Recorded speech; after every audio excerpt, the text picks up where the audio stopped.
नमस्कार. आज मी जी घटना तुम्हाला सांगणार आहे ती घटना माझ्या काकांच्या मित्रांबरोबर घडलेली आहे आणि ही गोष्ट माझ्या काकांनीच आम्हाला सांगितली आहे.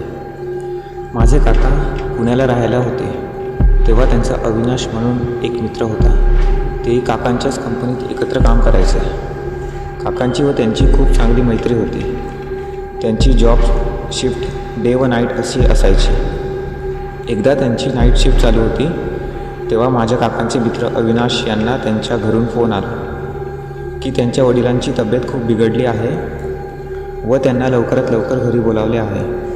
कंपनीच्या ठिकाणापासून त्यांचं घर खूप लांब होतं व रात्रही झाल्यामुळे घराकडे जाण्यासाठी त्यांना एखादे वाहन मिळणे मुश्किल होते.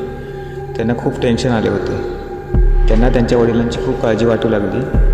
मग तेव्हा माझ्या काकांनी त्यांना स्वतःची बाईक दिली व लवकर निघण्यास सांगितले. अविनाशने त्यांचे आभार मानले व बाईक घेऊन ते निघून गेले. सगळीकडे मिट्ट काळोख पसरला होता. त्यांचं गाव खूप लांब होतं त्यामुळे त्यांनी रस्त्यात लागणाऱ्या एका शॉर्टकट मार्गाने जायचं ठरवलं आणि तो मार्ग जंगलातून जात होता. अविनाश त्या जंगलाच्या मार्गाने निघाले. आजूबाजूला लहान मोठी झाडे होती.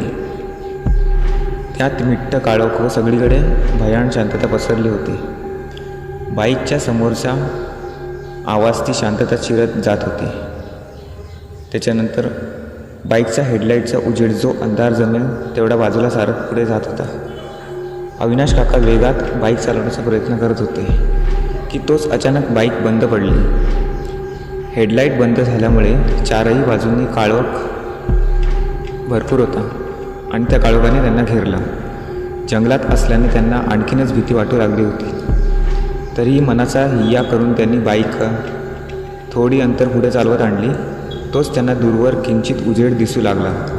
तिथे कोणीतरी भेटेल असं त्यांना वाटलं व ते हळूहळू चालत त्या ठिकाणी पोचले. तिथे एक तंबू ठोकलेला होता व त्या तंबूच्या बाहेर काही माणसं शेकोटी पेटवून शेकोटी करत बसलेले त्यांना दिसले. अविनाश काकांना बरं वाटलं की कोणतरी माणसं तरी भेटली या जंगलात. मग ते त्यांच्याजवळ गेले व आपला प्रॉब्लेम त्यांना सांगितला. तर त्या लोकांनी अविनाश काकांना तिथे बसायला सांगितले. मग अविनाश काकाही त्यांच्याबरोबर तिथे बसले. काही वेळानंतर त्या लोकांनी अविनाश काकांना म्हणाले, तुम्ही तंबूच्या आत जाऊन झोपा, आम्ही जागतो इथे. मग अविनाश काका तंबूच्या आत गेले व तिथे एक खाटही होती. अविनाश काका त्यावर जाऊन झोपले. त्यानंतर रात्री साधारण 3 वाजेच्या सुमारास त्यांना जाग आली.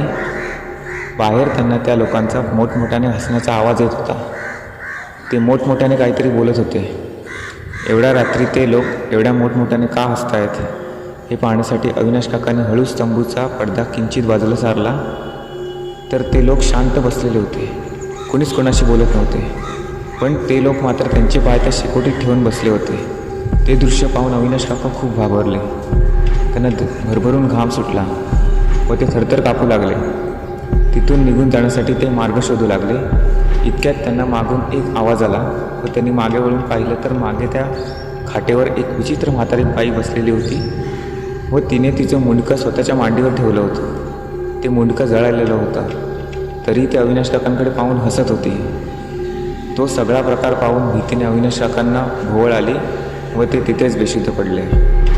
सकाळी जेव्हा त्यांना जाग आली तेव्हा ते तिथेच एका झाडाखाली झोपलेले होते व जवळच बंद पडलेली बाईकही दिसली. त्यांना काहीच कळेनासे झाले की रात्री जे त्यांनी पाहिलं ते स्वप्न होतं की खरं. इतक्यात त्यांना एक माणूस दिसला जो तिथे लाकडे गोळा करण्यासाठी आला होता.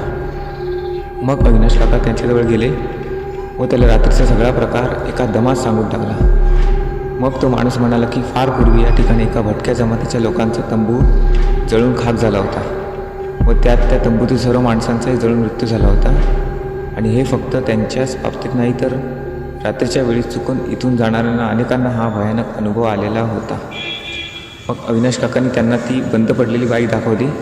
तर त्या माणसाने लगेच ती बाईक त्यांना चालू करून दाखवली. तर बाईक पटकन स्टार्टही झाली. हे पाहून अविनाश काकांना आश्चर्य वाटले. तर तो माणूस म्हणाला की बाईकला काहीच झालेलं नाही आहे, कदाचित काल अमावास्या असल्यामुळे हा प्रकार घडला असावा. त्यानंतर अविनाश काका घाईघाईने घरी आले. तोपर्यंत त्यांच्या वडिलांना हॉस्पिटलमध्ये ॲडमिट करण्यात आले होते.